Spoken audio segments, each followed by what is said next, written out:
Hey, this is journal page 110, and we were talking about direct variation. And let's get started here. Number one, it says, tell whether x and y show direct variation. Explain your reasoning. If so, find k. So let's look. One way to see if they show direct variation is, remember, they'll be proportional. So we could do cross products here. 1 times 6 is 6, 2 times 3 is 6. 2 times 9 is 18, 3 times 6 is 18, 3 times 12 is 36, 9 times 4 is 36, so this is all proportional. Remember, if it's proportional, it'll go through the origin, and it shows direct variation. Since it's proportional and goes through the origin, it also it shows direct variation. And then it says, if so, find k. Well, remember that if it shows direct variation, we had this y equals kx. And now what we're going to do is we're going to, remember, k is the slope right here. So since this goes, we have two different ways of doing this. Since we know this goes through the origin, then remember, if it went through 0, 0, we could take any point. This is a point right here, 1, 3, which is in x, y form. We could take any point and just put y over x. So our slope is 3 over 1.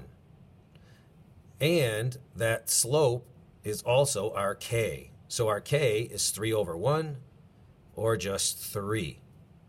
So the other way to do it is we can take any of these points here. We have 1, 3, 2, 6, 3, 9, 4, 12. We'll take 3, 9, just because.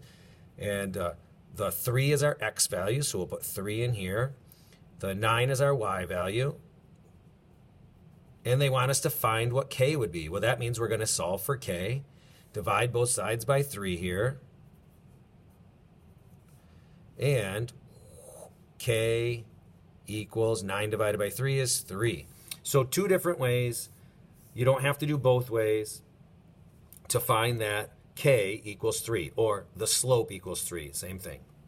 The k is called the constant of direct proportionality. Number 2. We're looking to see if this shows direct variation. We can do cross products again to see if it's proportional. Well, 1 times 0 is 0, and 3 times negative 1 is negative 3. So right there, I can tell you, this does not show direct variation. And remember, it has to go through 0, 0. Well, when x is 0, y is not 0 here, it's 3. So this would not go through the origin, therefore this is a big no. Number 3, likewise, they give us where x is 0, y is not 0. So it does not go through the origin here. I could also do cross products. None of these cross products work out. This is not proportional. It does not go through the origin. It does not show direct variation. So another no. Number 4, remember, it has to fit this form, y equals kx. So we'll take y plus 2 equals x, and we'll solve for y.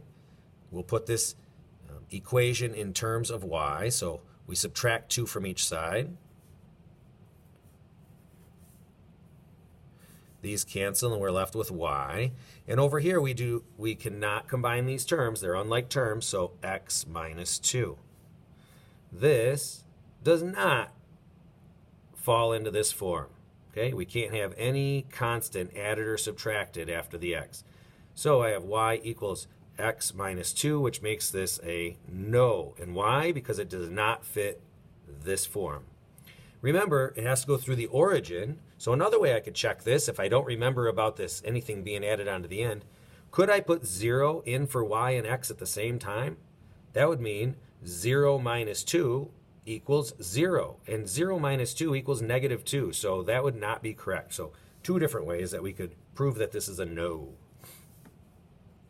Number 5, 3y equals x. Well, I want to get y by itself, so I'll be dividing by 3, divide by 3, and I get y equals x over 3, or x divided by 3, y equals x over 3. Now you might look at this and say, well, that does not look like this form right here. And you're right, it doesn't look like that form. However, dividing by 3 is the same as multiplying by 1/3. And now that I pulled it out and looked, it looks like this. It does look like this form, y equals a coefficient x. So this is a yes. Also, if I go back here, well, could I put 0 in for x and y at the same time? 0 divided by 3 does indeed equal 0. So that does fit. This is a yes. And then it says, remember, if so, find what k must equal. And we have it right there. K equals 1/3. K equals 1/3. Number 6. Y over x equals 4. Now we're dividing by x, so if we're going to want to get y by itself, we'll multiply each side by x. Don't use the x here. We use the dot x so we know what we're talking about. These will cancel out, leaving us with just y. And here I have 4 times x, which is 4x. And that very much fits this form. And we can see right away that k equals 4. It was a yes, and k equals 4. The variables x and y for 7, 8, and 9 do vary directly. They're just telling us that. We don't have to figure it out. Use the values to find the constant of proportionality and write an equation that relates x and y. And I apologize, we did not get to that in class. I'm going to blame the fact that we were shoving hoodie strings into our ears during class, and that just made me forget. But we will get to it tomorrow. But I'm going to do it on this homework right now. So we know, it says they vary directly, so we know y equals kx. And for number 7, they tell us when y is 8, x is 2. So I can put 8 equals k2. Because it tells me right here, when y is 8, x is 2. And now I can solve for k to see what that is. I'll divide both sides by 2. Cancel, so k equals 4. Now I know that k equals 4, I can go back into this original equation and put y equals 4x. So we know that when y is 8, x is 2, and that does fit for this, but now we can put an infinite number of numbers in for x and find an infinite number of solutions for y. We just use this one particular value of y and x to find what our k had to be, and the k, that constant of direct proportionality, stays the same for this equation. Number 8. Again, we have y equals kx, and they tell us this time that when y is 14, x is 16. So we'll get k by itself again by dividing each side by 16, and k equals 14 over 16, which is the same as 7 over 8. So now I can rewrite this. Y equals 7 over 8x. Remember, that's our slope. We could look at it as this line would go up 7 and over 8. Up 7 and over 8. There's our equation. And number 9. Y equals kx. And this time, when y is 25, x is 35. So we divide both sides by 35. And k equals 25 over 35, or 5 over 7. So I can rewrite this as y equals 5 over 7x. Finally, the table shows the cups, C, of dog food needed to feed a dog that weighs p pounds. Graph the data. Tell whether P and C show direct variation. If so, write an equation that represents the line. So we have pounds of food. C is the cups of food, and the dog weight is the pounds, okay? So let's put pounds down here.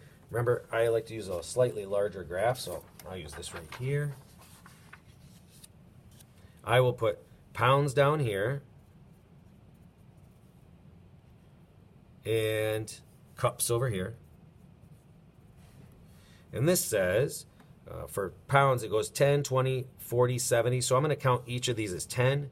So we'll have 10. This is obviously 0, 20, 30, 40, 50, 60, 70, 80, 90. And I'm not labeling all of them, but we don't need to. And then going up, well, we've got 3/4, 1 1/4, 2, 2 3/4. So let's go up by, if we went up by fourths, we'd go 1, 2, 3, 1, 1, 2, 3, 2, 1, 2. That'd get us to 2.5. I do need 2 3/4, but you know what? I bet I could just kind of estimate where that next line would be. So I'm going to go up by fourths. So this would be 1/4 and 2/4, 3/4, 1, 1 and 2/4, 2, and so it goes up by fourths. So our first point here would be 10 3/4. So here's 10 and 1/4, 2/4, 3/4. 20, so that's right here, 20. And it goes up to 1 1/4. So 1, 2, 3, 1, 2, 3, 4, 5 quarters. Very good. This goes all the way up to 2 when it's 40. So here's 40 up to 2. And finally at 70, which would be right here, it goes up to 2 3/4, and that's where I was going to estimate that one. So let's see if this shows direct variation. And when I line these up, oh, it doesn't even make a line. So first of all, if so, write an equation that represents the line. It does not. So 70, 1, 2, 3, 4, 5, 6, 7. That's right. 2 3/4. 1, 2, 3, 4. 1, 2, 3, 4. 1, 2, 3. Yeah, this doesn't even make a line. So it's no already because I can't get a straight line in here. None of these line up. So that's a no. Graph the data. Tell whether P and C show direct variation. No. It's just no. If so, write an equation. Well, we can't write an equation because it's a no. So go back to my paper here. Number 10. No. The graph is not a line. Awesome. Well, have a wonderful evening, and we will see you tomorrow. See ya.